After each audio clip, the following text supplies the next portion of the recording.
आउं रुख सिंधी अवां दोस्तनि भाउरनि भेनरुनि सां मुखातिबु आहियां।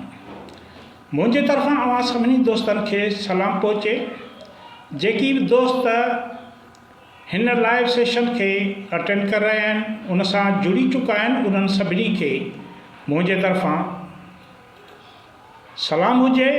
अॼु पाण सिंध जे हिकु अहम मसइले ते ॻाल्हि ॿोल कंदासीं, जेको सिंध जे वजूद सां लाॻापियल आहे। सिंध जे वजूद सां उहो आहे पाणीअ जो मसइलो, दरियाह जो मसइलो। सिंध हिन वक़्तु इंतिहाई ॾुखे दौर मां गुज़री रही आहे। सिंध जा पुट, सिंध जूं माउरूं भेनरूं पोढ़ा पका सभु रस्ते ते आहिनि। पंहिंजे वजूद बचाइण लाइ, पंहिंजे दरियाह बचाइण लाइ हू दुनिया आॾो पंहिंजो आवाज़ उथारे रहिया आहिनि। सखर भरिसां बबुरलोय बाईपास ते सिंध जे हज़ारे माण्हुनि जो सिंधू दरियाह ते केनालनि जे ख़िलाफ़ 2 ॾींहंनि खां धरणो जारी आहे। सिंध जा माण्हू न फ़क़ति पंहिंजो पाण, पर हिन दरियाह सां इंसाफ़ लाइ पंहिंजा घर ॿार छॾे निटण उस में एहतजाज करे रहिया आहिनि। गुज़िरियल 2-3 महीननि खां सिंधू दरियाह ते केनालनि जी गैर क़ानूनी अदावत ख़िलाफ़ एहतजाज कयो पियो वञे। सिंध जे लॻभॻि सभिनी सियासी पार्टियुनि, वकीलनि, अदीबनि, दानिश्वरनि, उस्तादनि, हारियुनि ऐं मज़दूरनि समेत शागिर्द पंहिंजे जापे जे अहम ज़रिए दरियाह जी बहाली लाइ लगातार एहतजाज में आहिनि। पर वफ़ाक़ी हुकूमत को बि नोटिस वठण लाइ तयारु नाहे। उटलंदो धमकियूं ॾिनियूं थियूं वञनि। इन सूरत हाल सिंध में सख़्तु कावड़ जी लहर पैदा कई आहे। 2 ॾींहं अॻु सिंध जे वकीलनि पंहिंजे दरियाह जी वार लाइ बबुरलोय बाईपास ते धरणियूं हणी पंजाब ऐं ॿियनि सूबनि ॾांहुं वेंदड़ ट्रैफ़िक खे बंदि करे छॾियो आहे। हू गुज़िरियल 2 ॾींहंनि खां पुरअमन एहतजाज करे रहिया आहिनि। हिननि हुकूमत खे चेताव ॾिनो आहे त जेसीं ताईं केनालनि 6 केनालनि जी मंज़ूरी जो नोटिफिकेशन वापसि न वरितो वेंदो, धरणो जारी रहंदो। धरणे में सियासी पार्टियुनि जे कारकुननि समेत आम माण्हुनि जो वॾो अंग शामिल आहे। औरतुनि जो, ॿारनि जो इहो तइदाद हर गुज़रंदड़ घड़ीअ खां पोइ वधी रहियो आहे। पर वफ़ाक़ पंहिंजे ई मुल्क जे हिकु सूबे जो आवाज़ ॿुधण लाइ तयारु नाहे। पाकिस्तान में बराबरी ऐं भाईचारे ऐं हिक ॿिए जो एहतराम करणु ऐं हक़नि जो ख़्यालु रखण वारे तसवर हेठि शामिल थींदड़ सूबनि सां अॼु ताईं जेको रवैयो इख़्तियार कयो वियो आहे, तंहिं ख़ुदि हिकु भेरो ॿीहर हिन मुल्क जा बुनियाद लोॾण शुरू कया आहिनि। अॼु ॿीहर सिंध सां अहिड़ो वर्ताउ कयो पियो वञे जंहिंसां अॻूणे ओभर पाकिस्तान जहिड़ो सान्हो पेश अची सघे थो। हिकु तरफ़ चयो वञे थो त मामला इतफ़ाक़ राय सां तइ थियणु घुरिजनि, त मथां वरी इहो बि चयो वञे थो त मुल्क में 9 केनालनि जे अदावत हर हाल में शुरू कई वेंदी, छाकाणि त ईअं न करणु कुफ्र बराबरि हूंदो। हू हर मामले खे अकुली ऐं क़ानूनी बुनियादनि ते तइ करण बदिरां क़ौमी यकजहती खे आॾो आणण में देरी नथा कनि। आख़िरकार असांखे बि इहो ॿुधायो वञे त ख़ुदावंदे क़ुदूस कहिड़ी तरह इन ॻाल्हि में राज़ी थींदो त हिकु सूबे खे सरसब्ज़ करण लाइ ॿिए खे बयाबान में तब्दील कयो वञे। उन जे माण्हुनि खे ख़ुदा जे नेमतुनि खां महरूम कयो वञे। छा इस्लाम ऐं पाकिस्तान जो मतिलबु सिर्फ़ु इहो आहे त हिक सूबे जे मुफ़ादनि ते बाक़ी सूबे जे मुफ़ादनि खे क़ुर्बान कयो वञे। सिंध जा माण्हू पाकिस्तान जा बदख़्वाह न आहिनि। हू हिन मुल्क खे टोड़ण नथा घुरनि। हिन खां अॻु बि पाकिस्तान टोड़ण जा ज़िम्मेवार उहे माण्हू रहिया आहिनि जेकी अॼु क़ौमी इतफ़ाक़ राय जा पटका ॿधी मुल्की यकजहतीअ जो दोहल वॼाए रहिया आहिनि। जेकॾहिं वाक़ई हिननि माज़ी मां सबक़ हासिल कयो आहे त पोइ खेनि मिड़नी क़ौमी मामलनि ते नंढनि सूबनि जी राय खे अहमियत ॾियणी पवंदी। मामलनि खे मुंझाइण बदिरां खुलियल नमूने पेश करणो पवंदो। जेकॾहिं अञा चालाकियुनि ऐं चालबाज़ियुनि सां गॾु धमकाइण ऐं ॾाढ ॾहका जे बुनियाद ते हिक तरफ़ा फ़ैसिला कया विया त पोइ शायदि हिन मुल्क बाबति अंदेशा ऐं अनुमान हक़ीक़तनि में तब्दील थी तारीख़ जो हिसो बणिजी वञे। पाकिस्तान ठहण खां पोइ लगातार सिंध खे पंहिंजे दरिया जे पाणीअ खां महरूम कयो वियो आहे। सिंध जे सामूंडी ज़िलनि ख़ासि करे ठटे ऐं बदीन में सिंधू दरिया जो पाणी न पहुचण सबबि उते बीठल पाणीअ जा तलाव ऐं खूह ज़हरीला बणिजी रहिया आहिनि। माल मता त छा पर माण्हुनि खे हाणे त पीअण लाइ ताज़ो पाणी बि मुयसरु न आहे। बीठल ज़हरीलो पाणी पीअण सबबि हज़ारे माण्हू बीमारियुनि में वकोड़जी विया आहिनि, जॾहिं त केतिरा ई ॿार, औरतूं, जवान ऐं ॿुढा मुख़्तलिफ़ बीमारियुनि सबबि मौत जे मुंहं में हलिया विया आहिनि। पाणीअ लाइ पसाह ॾींदड़ माण्हुनि जी को बि वहार करण लाइ तयारु न आहे।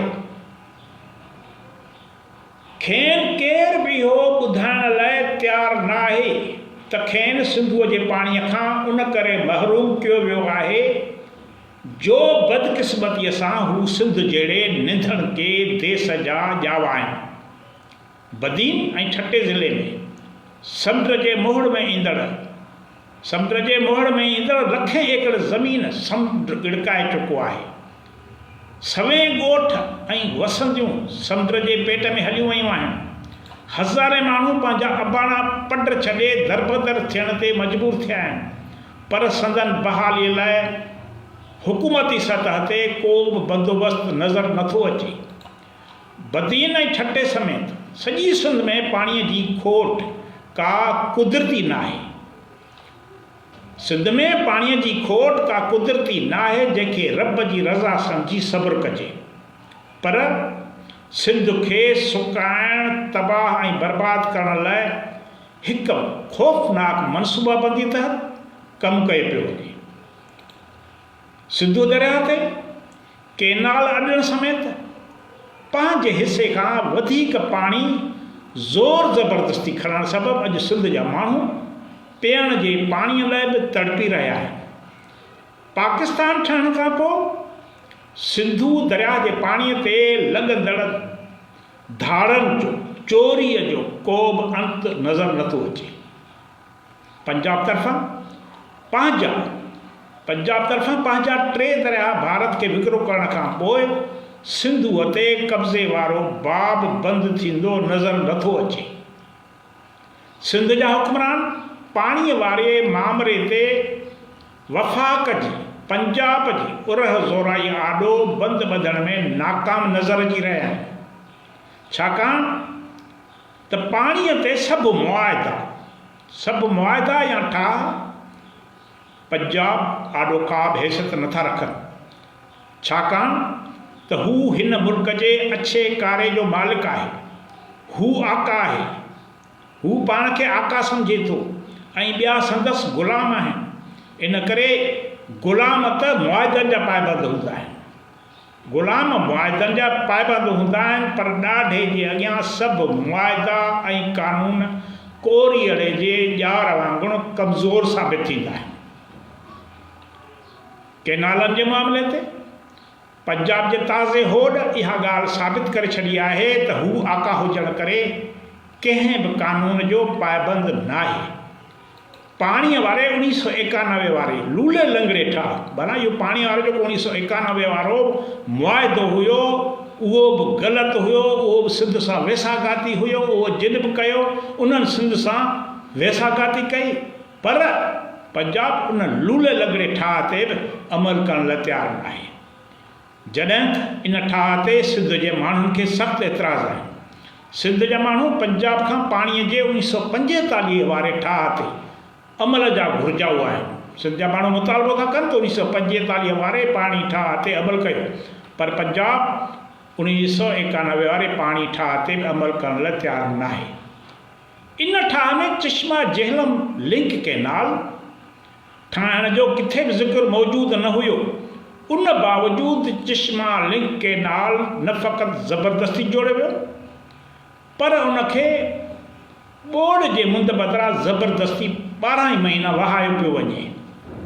सिंध जा हुक्मरान पंजाब जे पाणीअ वारे धाड़े ते केतिरे वक़्त खां कख रखंदा आया आहिनि, पर वफ़ाक़ी हुकूमत दीना दास्ती इन ॻाल्हि जो एतिराफ़ कयो आहे त हू केनालनि जी अॾावत जारी रखंदा, केनालनि ते अॾावत जारी आहे। हू पंजाब जी हज़ार एकड़ ज़मीन आबाद करण लाइ सिंध खे बरपट में तब्दील करणु घुरनि था, जंहिं ते सिंध जे अवाम सख़्तु एतिराज़ वारिया आहिनि, पर पाकिस्तान जे असुल आकाउनि खे सिंध जे एहतिजाज जी का परवाह न आहे। सिंध असेंबली केनालनि जे ख़िलाफ़ु आवाज़ बुलंद करे चुकी आहे, पर वफ़ाक़ जो केनाल ॾिण वारो ज़िद साबित थो करे त सिंध जे माण्हुनि ऐं उन जे चूंडियल ऐवान जी हिन मुल्क में का बि अहमियत न आहे। जेकॾहिं सिंध सां हिन मुल्क में बराबरी वारो सलूक थींदड़ हुजे हा त सिंध जे एहतिजाज बैदि केनाल अॾण वारो फ़ैसिलो आॾो न अचे हा। आख़िर पंजाब जा हुक्मरान, वफ़ाक़ जा हुक्मरान, मौजूदा हुकूमत मुस्लिम लीग नून जी हुकूमत सिंध खे कहिड़ो न्यापो ॾियणु घुरे थी। मुस्लिम लीग नवाज़ सां वास्तो रखंदड़ वफ़ाक़ी वज़ीर सिंध खे धमकियूं ॾेई रहिया आहिनि। मुस्लिम लीग नून जा अहम अॻुवान सिंध में पाणीअ ते थींदड़ एहतिजाज खे रद्द करे हितां जे माण्हुनि खे मुल्क में इंतिशार पखेड़ण जा ज़िम्मेवार करार ॾेई रहिया आहिनि। पंजाब हिन खां अॻु बि बंगाली आवाम खे सदन जाइज़ जिदोजहद ते कसूरवार करार ॾिनो हो, जंहिंजे नतीजे में अॼु बंगाल पाकिस्तान सां गॾु न रहियो आहे। छा पंजाब जा हुक्मरान पंहिंजे मुफ़ादनि ख़ातिर हिन मुल्क जा बुनियाद उखोड़णु चाहिनि था? आख़िर हिन सूरत हाल में सिंध जे अवाम खे छा करणु घुरिजे? जॾहिं खेनि कंहिं बि मुल्की कानून हेठि हक़ मिलण जो को बि दग नज़र नथो अचे। सिंध हुकूमत जी बेवसी कंहिंखां ॻुझी न आहे। वफ़ाक़ी इदारनि हेल ताईं पंजाब जे कमदारीअ वारो किरदारु अदा कयो आहे।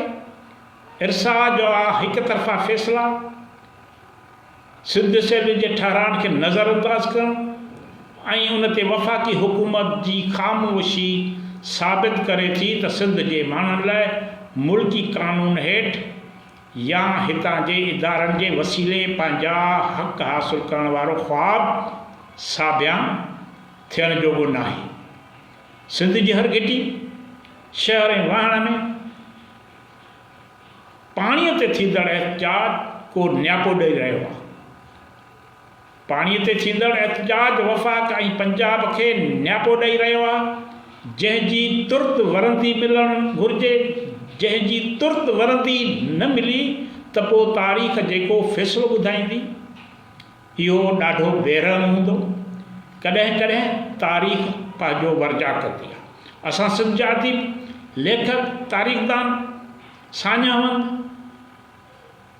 सिंधू नदी जे तहफ़ुज़ लाइ थींदड़ हर जदोजहद में पंहिंजे अवाम सां गॾु हूंदासीं, पंहिंजे माण्हुनि सां गॾु हूंदासीं। छाजे करे जो सिंध आहे त असां आहियूं, जे सिंध न आहे त असांजी का बि हैसियत न आहे। असां सिंध आहियूं, सिंध असां सां आहे। अव्हां जी वॾी वॾी महिरबानी।